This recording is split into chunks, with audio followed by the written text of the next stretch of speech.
Hi everybody, I'm Stephanie Haney. It's now 2 p.m. on Friday, March 27th, 2020. We've just gotten the latest numbers from the Ohio Department of Health related to the COVID-19 coronavirus state of number of cases, positive confirmed cases here in the state of Ohio. Those numbers have just come in and I will give them to you now. And it's a significant increase. Let me just tell you before I give you those numbers. A pretty significant increase from what we saw yesterday, which Dr. Amy Acton told us to anticipate as this moved forward, a significant increase as the testing becomes more widespread and more accessible.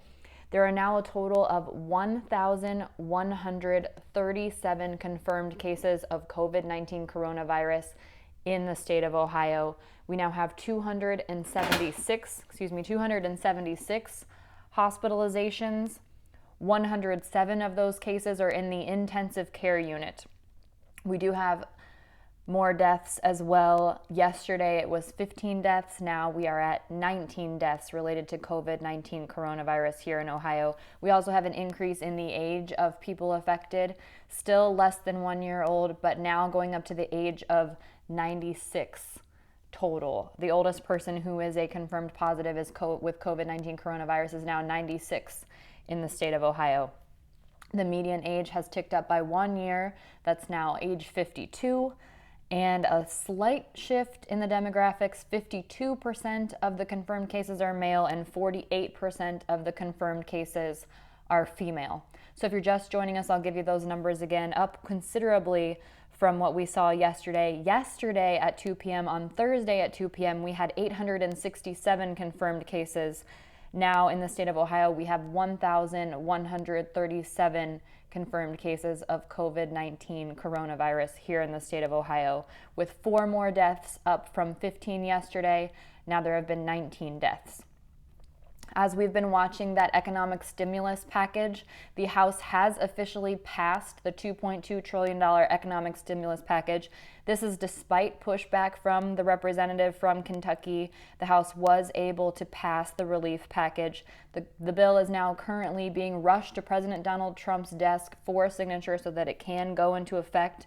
The goal here for them is to get checks out as soon as possible, actually hoping for direct deposit. And it's been said that if you have gotten direct deposit from the IRS in the past, that you don't have to do anything. The money will just come to you. It will arrive by direct deposit. If you are waiting on a physical check, it may take a little bit longer, but Congress is hoping to have those payments to Americans by April 6th. That is the hope. And we do have a calculator on the WKYC.com and WKYC app where you can put in your information, put in your most recent tax filing information, and then also the size of your household, and it will tell you what you can expect to receive as a result of the economic stimulus package. Earlier today, President Donald Trump told New York Governor Cuomo that he doesn't believe New York needs ventilators. Governor Cuomo is defending his request. He wants nearly 30,000 ventilators. He is begging President Donald Trump to make the decisions based on the data and the science. Cuomo also said that he hopes to not need all of them, but that is only a hope, and what he is doing is going off of the predicted numbers in making that request for 30,000 ventilators. Trump, however, calling that request overblown. Here in Cuyahoga County, we now have a zip code-based COVID-19 coronavirus indicator. Cuyahoga County released a map today. This is indicating all of the confirmed cases in a certain zip code within Cuyahoga County. So the intention behind this is to alert people how close they may be to a confirmed positive case of COVID-19 coronavirus. Also hoping that if people see this information, it'll help them decide what an essential trip is for them. If they maybe can wait another day before they go to that grocery store, or can wait another day before they fill up that gas tank. And the plan from Cuyahoga County is to update that map every week. So it came out today, so we can potentially anticipate that we can get updates on this map on Friday. And we do also have that linked on WKYC.com and our WKYC app. President Donald Trump also called online today over Twitter for Ford and GM to start manufacturing ventilators. This is after the administration has been criticized for not doing enough. Again, we just talked about the fact that he believes that New York is overblown in its request for 30,000 ventilators, as they are in a scarce supply around the country.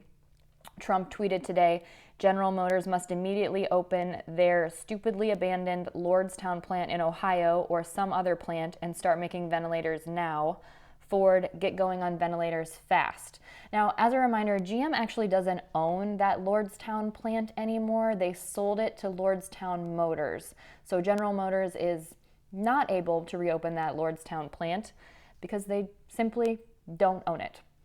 That's the update on COVID-19 coronavirus. For those of you who have joined in the middle of this stream, I'll go ahead and give you those numbers one more time. There are now 1,137 confirmed cases of COVID-19 coronavirus in the state of Ohio, with 276 hospitalizations, and 107 of those hospitalizations are in the intensive care unit.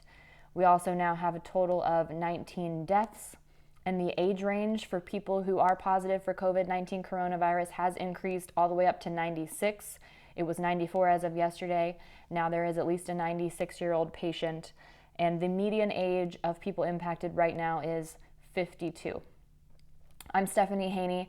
I will be back on Monday with more updates at 11 p.m. and 2 p.m. And we also have Governor Mike DeWine's press conference, which you can find on WKYC.com, our WKYC app, and also on 3 News. And for those of you who catch us on the air as well, I'll see you at 5 p.m. on What's New.